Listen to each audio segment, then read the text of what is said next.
Would you cut off your pinky to get $1 million?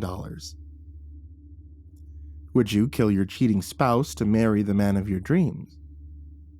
Would you eat a dog turd to win a year's supply of ice cream? See, these are the sort of preposterous questions that make up the Would You game, which is like a deranged cousin of the Would You Rather board game, but unlike the popular board game, the Would You game has real-world stakes. Stakes as high as life or death, or even higher. I found this out the hard way with my sister, Seti. Her actual name is September, but everyone called her Seti, just like everyone calls me Toby. My actual name is October, and yes, we do hate our parents for this. Seti was always competitive, even when she was very little, but I didn't understand how competitive until she invented the Would You game. We played during boring summers at home. In the beginning, it was just Seti, me, our older sister July, everyone called her Jules, and her best friend Darren. Darren's the one who added cards to the game. Structure. He was kind of a nerd, liked board games, though he only reluctantly played them with me and Seti, whom he found too young and competitive. The game as it exists today is largely Darren's construction. There are 7 cards, always dealt in order. Would you, risk verb, risk noun, 2, reward verb, reward noun. For example, would you kill your roommate? 2, cure cancer. Most of the time, the randomness of the cards led to absurd sentences, less like truth or dare, more like Mad Libs. Points were earned through guesses, with fellow players trying to guess whether you would or would not. Often, the fun of the game revolved around players justifying their choices, as in, sure, eating a dog turd would be gross, but 2 minutes of gross is worth a full year of delish. It was silly. Harmless fun. The fact the game turns into something horrifying is my fault. I knew even at the time I shouldn't have done what I did, but I was furious with Seti. She'd pulled, would you lick a cockroach to get a day home from school? And she said yes. Seti said yes to everything, I pointed out. It's ridiculous. She's lying. She wouldn't do any of these things. I would! Seti, about 7 years old at the time, balled her fists. She was trying very hard to be cool enough to play with her older siblings and keep up with us. You wouldn't, I snapped, sick of her lying. We went back and forth, and finally, I declared I was adding a new rule. The challenge rule. Any player could challenge another player, and then the challenged player would have to do the thing that they'd said yes to. If they did, the player who'd made the challenge had to give the reward. A day home from school meant that I'd cover for her with our parents. Seti's face immediately took on a pink cast. She clearly hadn't anticipated my making up this rule. I, cruel older sibling that I was, challenged her to lick the cockroach. It wasn't nice, I admit. The tears came into her eyes. She looked at me in disbelief. Seti always looked up to me, idolized me. I'd like to say that, in the moment, I regretted what I was doing to her, but at the same time, I was just gloating. But little Seti wouldn't be beaten either. Darren went and got a roach. He and Jules really should have been chaperoning better, but Darren was just gleeful at the idea of anyone licking a cockroach. He pulled a dead one from one of the traps and laid it out on a napkin in front of her. Seti's lower lip quivered. Her big eyes lifted to mine. Then she leaned forward, squunched her eyes, and stuck her tongue out. The pink tip touched the roach. She licked it, declared Darren, delighted, even as Jules cried, ew, and I exclaimed, gross. And now, I owed her a day off school. Triumphant, she squished the dead roach in the napkin and tossed it into the trash. I win, she said. Yeah, well, you licked a roach, which means you lose at life, I retorted. I win, she declared again. From then on, the challenge rule held, but I should have known it was a stupid, dangerous rule. The next time we played, the very first card Seti flipped had kill on it. She paused on that card, while Darren's mouth made an O of suspense, and Jules and I exchanged troubled glances. Including the kill card was controversial. It sometimes resulted in hilariously absurd combinations, such as, would you kill your butt to become a lost treasure? To an adult, this sort of Mad Libs game's ridiculous, but when I was 10, it was hilarious. But of course, the word could also result in some very bad combinations. Seti kept drawing. Your sibling to win this game. She paused, mouth quirking to the side as she considered the cards. Invalid, declared Jules. No, we could still guess, said Darren, even as Seti slid her answer card, a card that said yes or no, face down in front of her. Darren, Jules objected, but Darren was already sliding his card forward as well. Jules and I followed suit, and we all flipped them upright. Darren and Jules had guessed no. My card said yes, I knew my dumb sister, and Seti. Hers also said yes. I knew it, I said, glaring quietly. She smiled back at me, serenely. Come on, bullshit, Darren said, while Jules elbowed him, but Darren ignored her and growled, challenge. No, said Jules. Oh no, we're not. What? Darren snapped. It's in the rules. If she kills Toby, she wins the game. He eyed Seti and said, pointedly, I'm not going to let her win by cheating or bluffing. Enough, said Jules. My younger sister gathered the cards in front of her, set both her yes and no cards aside, and smoothed her skirt. There was no red face this time, no crying or embarrassment. She stood up, turned to Darren and said, Well, aren't you silly? Don't you know it's just a game? Come on, Toby, let's go. Something in my stomach unknotted as her fingers intertwined mine. It was a relief to know that despite her competitiveness, my sister could recognize when a thing went too far. Suddenly, her arm curved around my neck, yanking me back in a chokehold. I slapped at her arms, fingers clawed and pulled at me as her face went purple and my windpipe felt crushed and speckles blackened my vision. Then she was off me, hauled back by Darren and Jules as she howled, Let me go! Let go! Seti, stop it! Hollered Jules. Seti was still screeching as they dragged her to her room. Jesus, he's batshit, growled Darren. Jules declared no more games. If I kill Toby, then I win, panted Seti, as they locked her in. I win! Say that I win! No one wins, Seti, screamed Jules. I can't believe I even have to say this. I'm telling Mom and Dad, why do you have to be so crazy? Christ! The game is suspended. Do you understand me? It's over. There are no winners, and we are never playing this fucking game ever again. So that was the end of the Would You game for many years. Seti found other games to play, of course, less dangerous ones. She was really good at games and made a fortune with gambling, the lottery, card tournaments, investing, playing the market itself as some sort of game, she told me. And as with all such ventures, she tackled it with a competitive spirit and almost unmatched skill, though she did suffer some stunning losses occasionally, as a consequence of her tremendous risks. She knew all the tricks of the trade. Shuffling tricks, sleight of hand, weighted dice, counting cards. Contrary to what you might believe, she was actually a pretty good sister, most of the time. It was Seti who took care of our parents, making sure their bills were paid and their lawn mowed and the big house always tidy.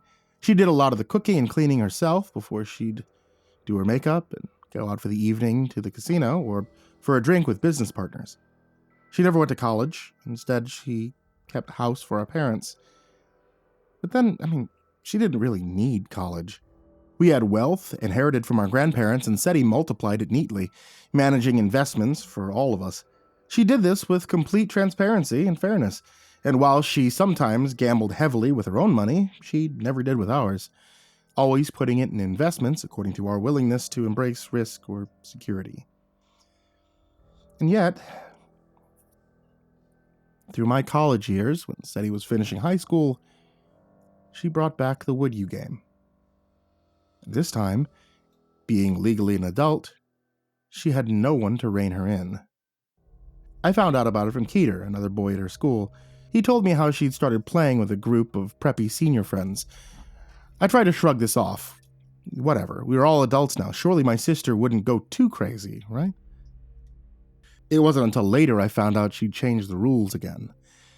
She and some of the other seniors were playing one day when they decided that the Mad Libs aspect was no longer as entertaining as when we were children, and that players should draw until the cards issued a sentence that the majority agreed made sense. Of course, even then, most of the results were still things that couldn't actually happen, but others, like, would you eat bugs to get a winning lotto ticket, were not only perfectly valid combinations, but also easy enough to both challenge and reward.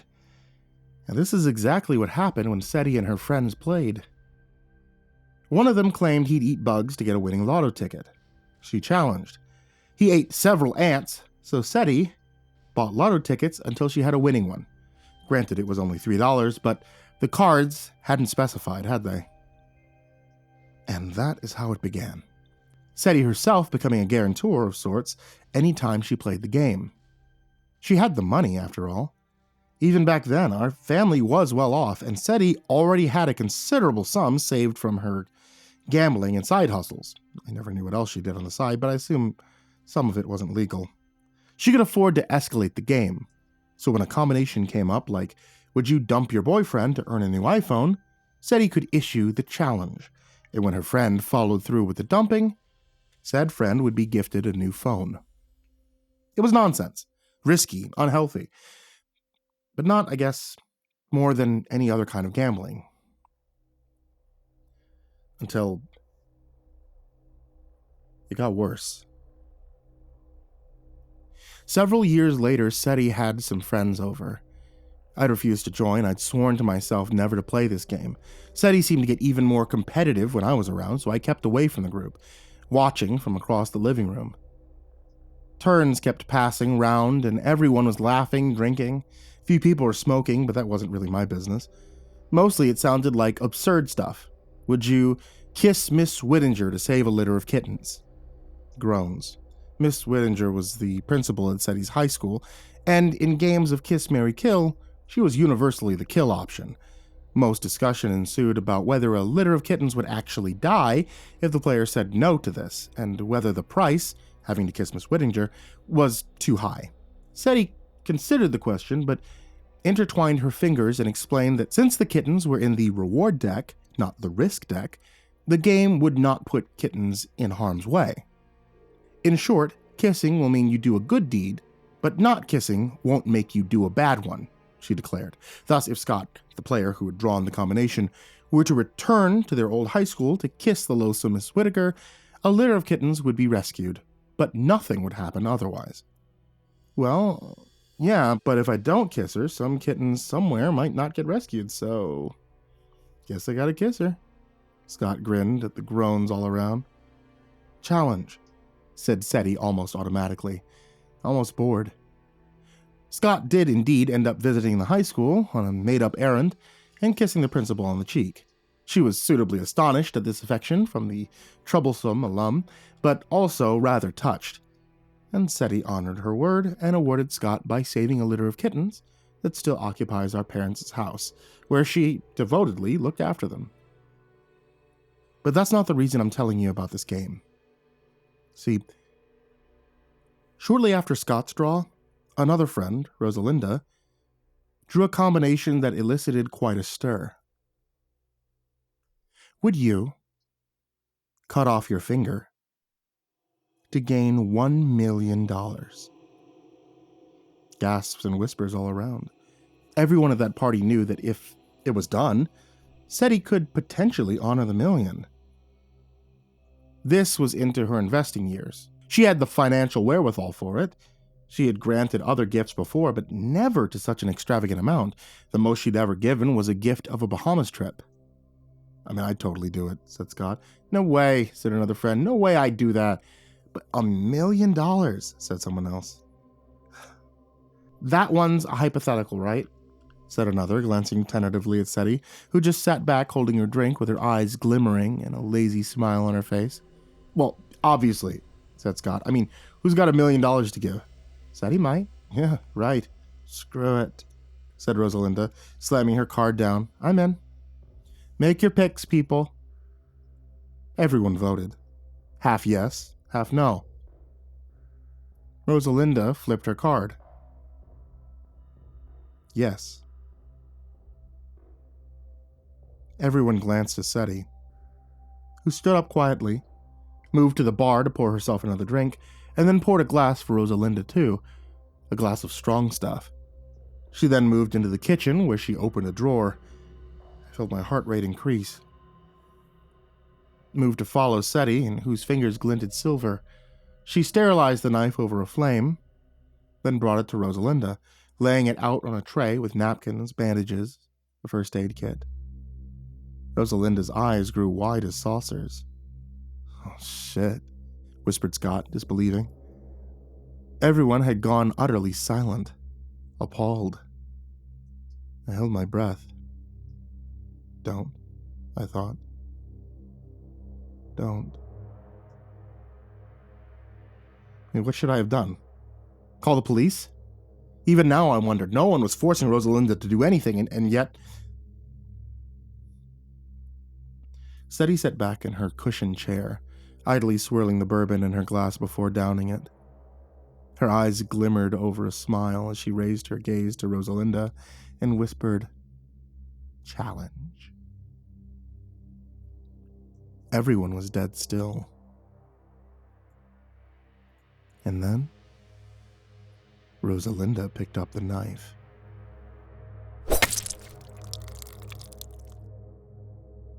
I'll spare you the description of the aftermath of that. The would you card had said cut your finger off, but they had said nothing about sewing it back on. Scott put Rosalinda's finger on ice immediately after she cut it off, to the screams of the other players. There were some accusations that said he was sick. This all went too far.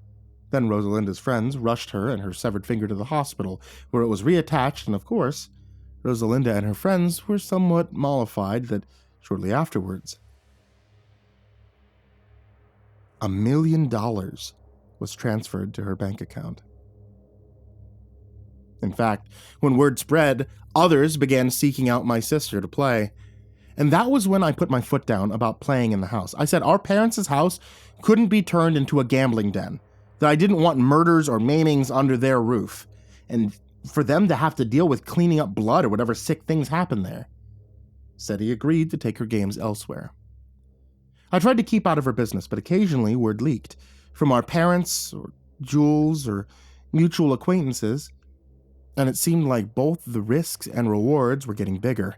But when things really got out of hand, when I finally put my foot down that it had to stop, was the first time someone died. Before COVID, the games had involved physical risk, even maiming, but had never included death. I wasn't present for the lethal draw, and only found out later that the combination pulled was, would you become haunted by a terrifying ghost to save your child? This particular game took place over Zoom during the height of the pandemic, among a handful of players who won the chance to play via lottery. At this point, Seti's games were in high demand. As it turned out, one of the players had an eldest daughter on a ventilator. Now, you'd think that any combination involving a ghost would be inherently invalid. After all, it's not like Seti could conjure up the supernatural, but apparently the players agreed to accept it as a valid draw, and the devoted father played yes. Anything for my kids, he said. I viewed the recording on Zoom later, and after the father played yes, Seti's eyes fluttered for several seconds in this strange way, as if she were in a trance or listening to something no one else could hear. Then her eyes opened and she declared, "Challenge." A few days later, the daughter recovered. But it wasn't until said daughter messaged me, begging me to intervene, that I understood how deranged the game had become. The man who answered the door in his bathrobe had eyes red-rimmed from weeping, a week's worth of beard stubbling his gaunt face. Without a word, he let me into his house, and as he shuffled away from me, I noticed burn marks on the walls. Not in any obvious pattern, but here and there, marring the walls. He pointed to a pile of framed photographs stacked on the sofa. They'd formerly been hung on the walls, I realized, but he'd taken them down because in every single photo, he had been burned out, leaving the rest of his family intact. That's how the wallpaper had been charred. There was also, I noticed, a burn mark in the shape of a handprint on his arm. While the father wearily offered me tea, I picked up one of the photos. The backing and part of the glass damaged from the heat.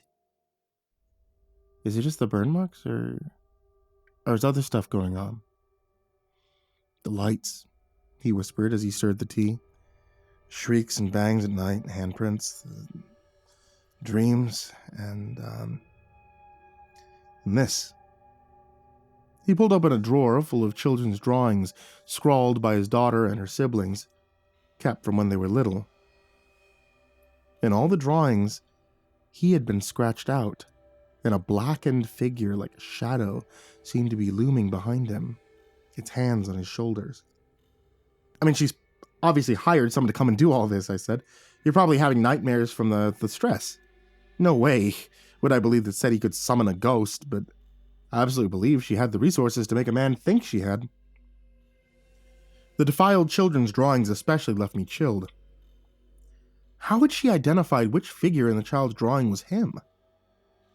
Whoever said he had hired and chase him off, and I promised that I would contact my sister in the morning and put an end to this so-called haunting. The man seemed relieved by my assurance that all the spooky effects were staged, yet he also requested me not to interfere.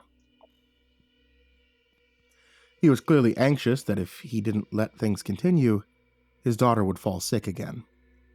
I tried to assure him that SETI didn't have that kind of power and couldn't make her relapse, but he insisted I keep out of it.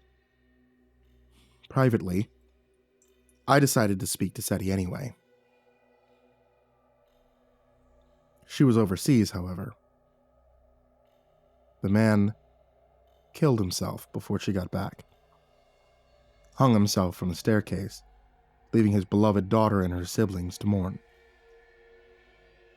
I went to our parents' house for my sister the night she returned. She'd barely gotten off the plane a half hour earlier, but despite what must have been a weary flight, she waltzed through the front door in a glitzy suit like she'd stepped out of Vegas. Seeing me, she spread her arms wide in a greeting. "How could you?" I snarled. She dropped her arms, though her smile didn't falter. "Toby, dear, I didn't. Whatever it is you're upset about, it was the cards. A ghost, SETI. A terrifying ghost," she corrected. "Of course it wasn't a ghost, SETI," I bellowed, shaking with fury. "The funeral had been 2 days ago. The only terrifying thing here is you. For hounding a man to death, you drove him to this. It's you who fulfills all the challenges, who delivers the rewards. Admit it. You paid for his daughter to get special treatment. I looked into it. You couldn't guarantee it, but you did everything you could to make sure she'd recover, didn't you? And when she did, you made him suffer. He had to complete the challenge." She pursed her lips, silent for a moment, and then finally said, "And what if I did?" "What if you did?" I couldn't believe her. "SETI, you drove a man to his death!" "You said that already." She looked bored. "So, I made a man terrified. He chose to kill himself." "Bullshit! You killed him as much as if you handed him the rope." "Oh, so he chose hanging?" "SETI." I paused, and added low and serious, "You have to stop this." That stilled her. She was silent a moment, eyes shadowed by the brim of her hat, crimson lips pursed. Finally curled to a smile. "Make me." "What?" "Make me stop," she repeated. And languidly took a chair at the coffee table, indicating for me to do the same. I stared in horror as she pulled out a deck. "One game," she declared, eyes glittering. "A duel. You win, I stop and never play again. You can have your wish." "No."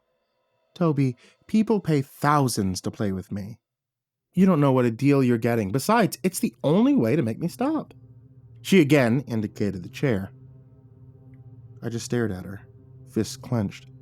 "Why?"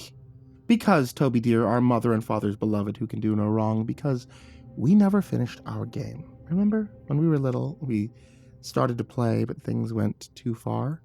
We couldn't end it. I won't be left at a stalemate. Finish the game with me, dearest Toby. golden child, the one Mom and Dad always loved best. They loved you too. They love me like the alcoholic loves the bottle, a terrible influence that they secretly wish they could obliterate.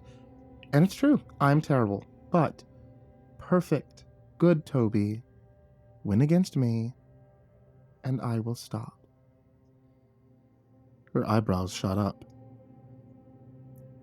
Reluctantly, dread building in my gut, I sat down opposite her. I threw out one more feeble argument. They don't have enough players. I won't let anyone else get involved. We don't need other players, she corrected. A dual game is a 2-player version. It has a few extra rules, like the double dare.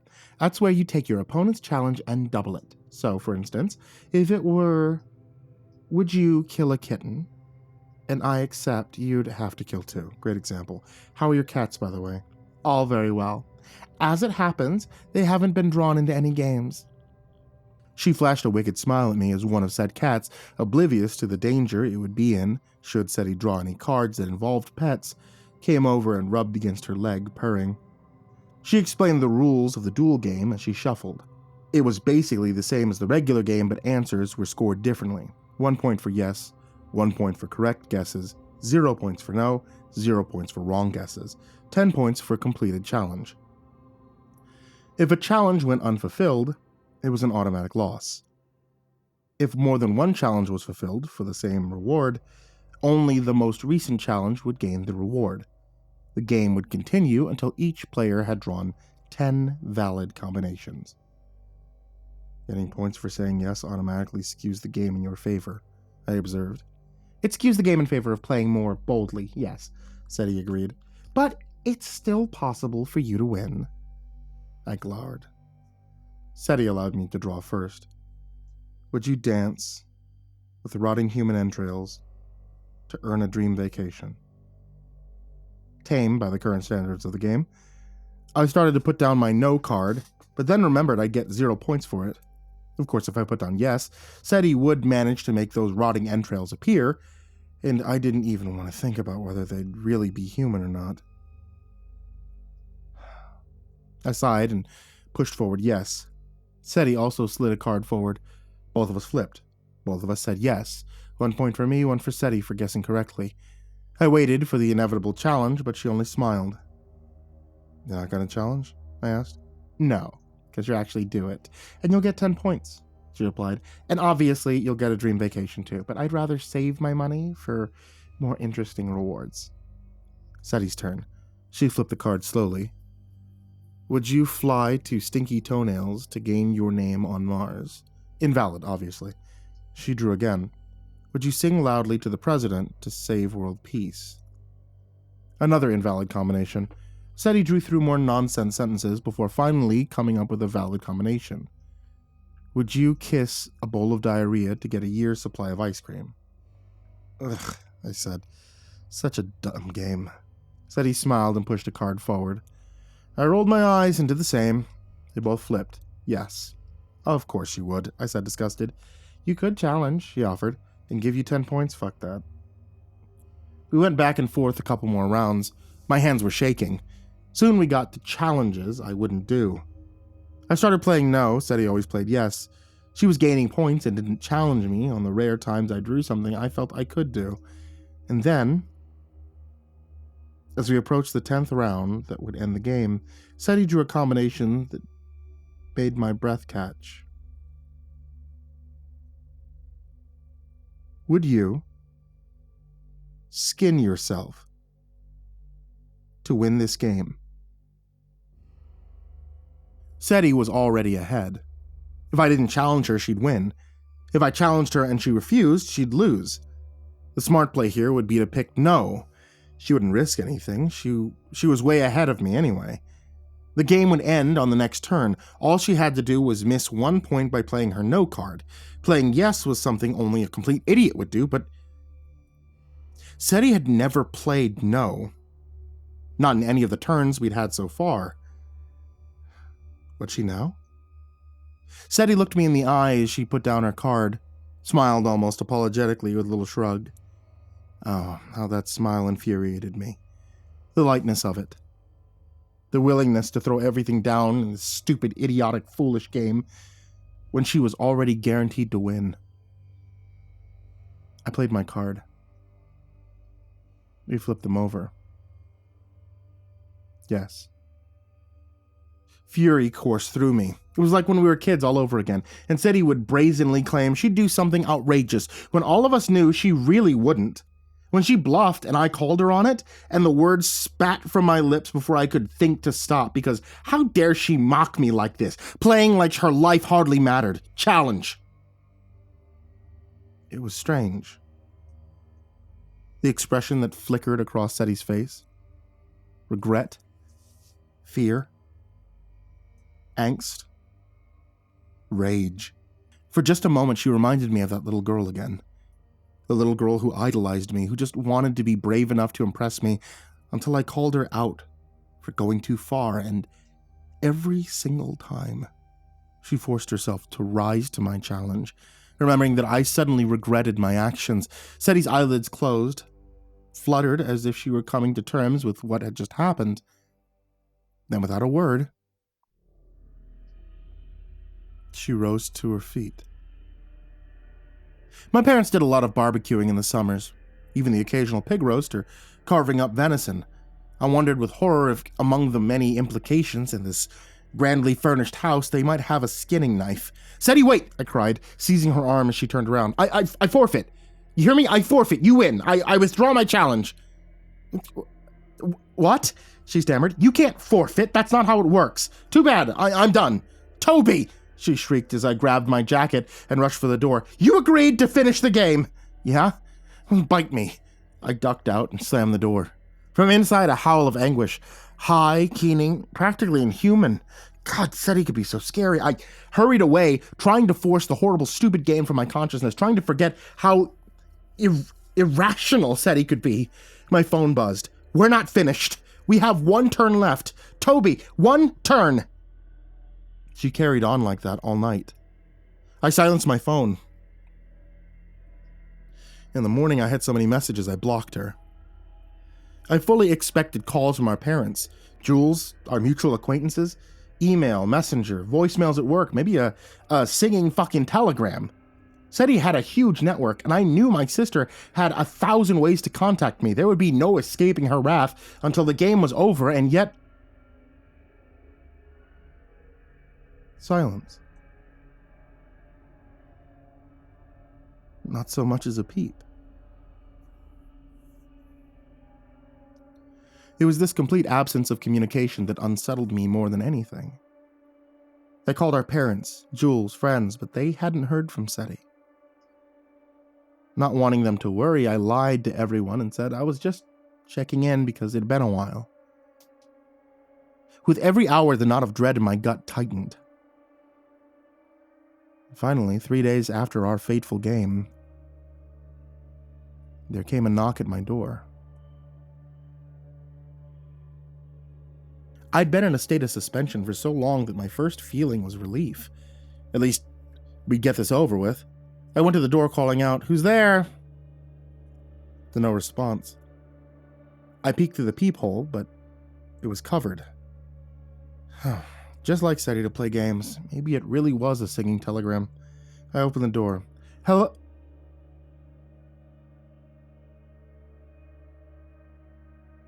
The word died on my lips. Shifting from hello to hell in what, looking back, seemed chillingly appropriate. On the threshold stood a costumed figure. She was reminiscent of the Easter Bunny. Huge black eyes, plush fur around chipmunkish cheeks, buck teeth, and mauve fur with a fluffy white belly. This wasn't sophisticated like a cosplay persona. No, this was more like the mall-grade Easter variant, vaguely creepy and unsettling like a costume theme park character, a Chuck E. Cheese animatronic. I'd always had a dread of such characters, even as a child. Something about the fakery of the costuming was so off-putting. Now that some unease prickled through me as the bunny spread its arms in a ta-da pose. I said. I stepped back and held open the door, trying to ignore the small voice that wondered what I might see if I lifted the mask off that bunny suit. The bunny strolled in with an exaggerated, happy stride, reminding me again of a costumed character. Who could even tell what was underneath such a suit? The bunny pulled out 2 chairs from my dining table and patted one for me. "Seti?" I said. The bunny pulled a card from a pocket somewhere in its fur and held it up for me to read. "One more turn." "How do I know it's you?" Take off that dumb thing." A head shake. The bunny pointed again to the card, exaggeratedly tapping it and nodding to me. Its suit smelled faintly of copper, and maybe something else. Sweat? Body odor? No, it was more unpleasant than that.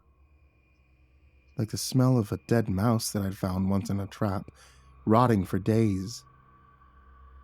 And I wondered what was under that suit. She wouldn't have done it, would she? She couldn't have... and survived? This had to be an act to make me feel...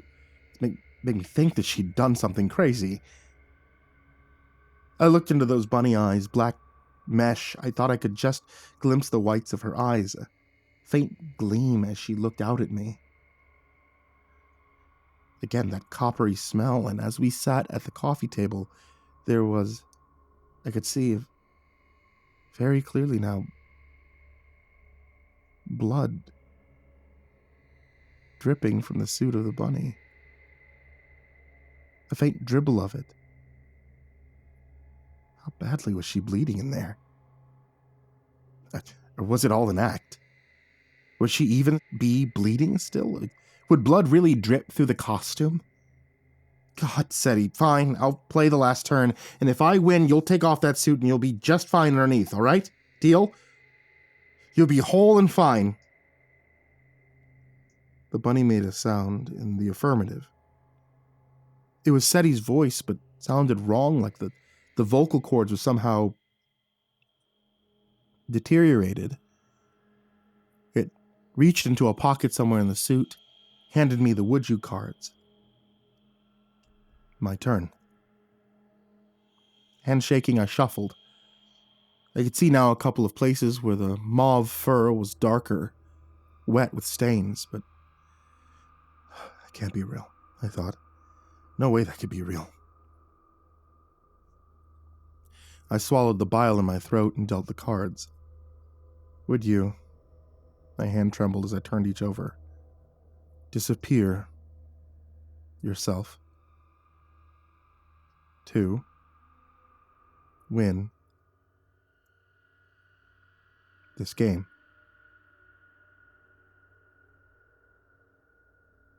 Fuck. Disappear? Did that mean die, end my life, or like witness protection disappear? The meaning was unclear, but I couldn't pick no, or said he would win, and somehow I knew what would happen if she won. She'd lift off her mask, and underneath there would be...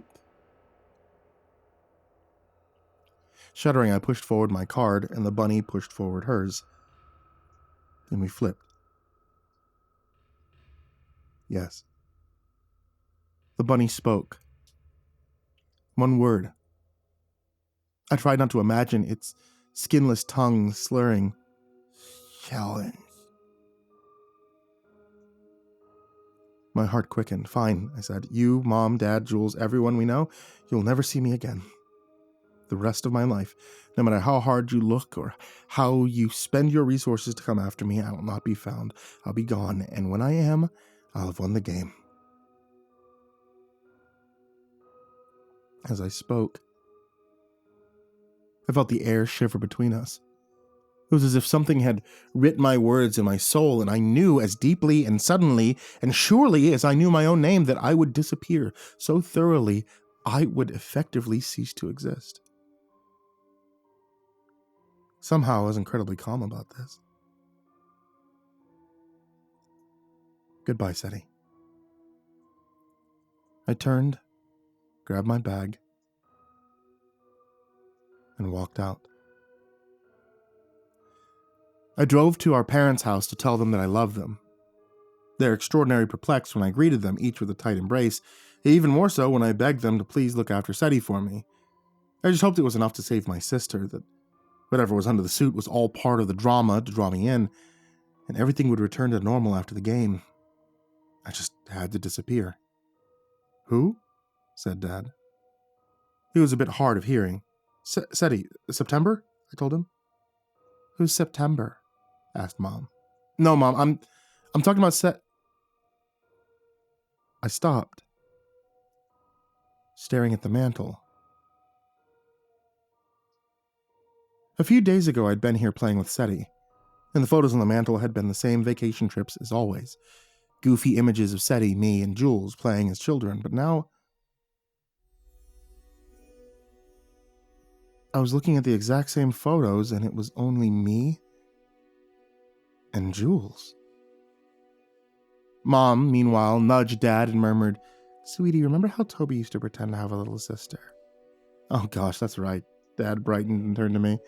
"And whenever you did something bad, you'd blame it on September."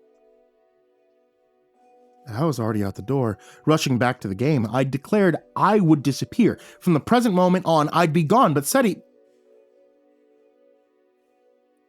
I checked my phone, my email, messages, but there was no photographs, no texts, no social media evidence that my sister had ever existed, present or past. I called Jules, but she said the same thing as our parents, that Seti was the imaginary little sister that I made up to blame for the worst outcomes of a childhood game, a game I designed, a game for which I am the guarantor, a game I have been hosting amongst various groups and players for the past few years. And when I at last got home and rushed inside, the bunny was no longer at the table. But the cards were still laid out. A note scrawled beside them on a bloody napkin. Double dare.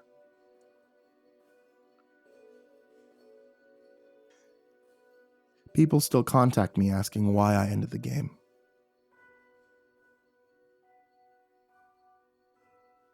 Truth is, the napkin, the only proof of Seti, written in her own distinctive handwriting, disintegrated with time, and I'm not even sure myself what I believe anymore. But I'll tell you this.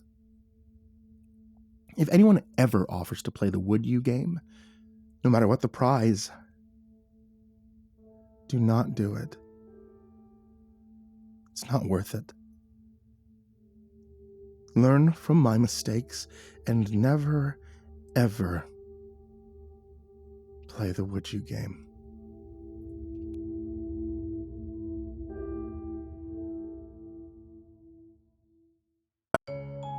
Hey there kids, it's me, MrCreepyPasta, and we're currently entering fall, which means Halloween is right around the corner. I just want to say thank you guys for watching tonight's video, listening to tonight's episode of the podcast, and to start expecting more audios as we go closer and closer to the spookiest day of the year. Once October starts, you know what that means. I'll be having out a video every single day until Halloween itself, and I expect to see you there. I mean it. I expect to see you there for every video, for every podcast episode, and I expect to see you like, comment, and subscribe, and all that jazz bell, what do you do on podcasts? Follow on Spotify? Yeah, that, for the month of October, and especially so you don't miss the 13-day countdown. Also, I want to give a huge thank you to everybody on this list of Patreons. Some of these amazing folks are Diana Kraus, AcidSystem, Blake Rattler, Brandon Mendoza, Brenna, Caltuna, ChicagoHitman, CoryxKenshin, CrusaderChocobo, Dakota Best, Daniel Poulsen, Dante Kinkade, Enchanted Buns, Estebean, Hades' Nephew, himbojerry, hourminsec time, Solstrom, Jay Kearns, Jadis Pet, McMog, Mr. Marcus Blitz, Psychomel, Plant Piz, Red Shadow Cat, Remember the Sun, Salty Surprise, Samar Lynn, Seclude, Simba's Bloody Mojo, Sky Harbor, Smiley the Psychotic, Sully Man, Tully Sue, Team Leo 76, The Demented Voice in Your Head, The Chavez Brothers, The Ginger Bros, Tommy Walters, Viceroy Scorn, William Wellington, Your Bro Keegan, Zabub, and Shadow Gardens. A huge thank you to you guys, everybody who shows up in the description down below, and as always, folks, sweet dreams.